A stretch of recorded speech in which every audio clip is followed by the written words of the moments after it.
Алтын балта. Ертеде бай мен кедей көрші болады.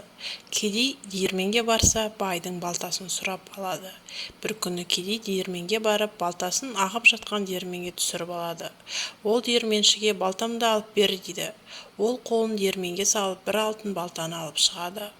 Ол кедейден: «Мынау ма сенің балтаң?» деп сұрайды. Кедей: «Жоқ, бұл менің балтам емес» дейді. Диірменші екінші рет қолын салғанда күміс балта алып шығады. Сонда диірменші оған: «Мынау ма сенің балтаң?» деп сұрайды. Кедей: «Жоқ, бұл менің балтам емес» дейді.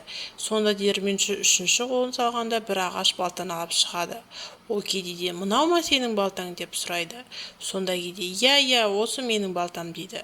Сонда диірменші: «Пейілің таза адам екенсің, сондықтан мына алтын балтаны ал» дейді. Ол үйіне барып не болғанын айтып береді. Балтаны ағып жатқан диірменге қалай түсіргенін айтады. Бай кедейдің айтқанын бәрін қайталап істейді. Ол балтасын суға түсіріп диірменшіге Бай кедейдің айтқанының бәрін қайталап істейді. Ол балтасын суға түсіріп, диірменшіге балтамды алып бер дейді. Сонда диірменші алтын балтаны алып шығады. Ол байдан: «Мынау ма сенің балтаң?» дейді. Сонда бай: «Менің балтам» дейді.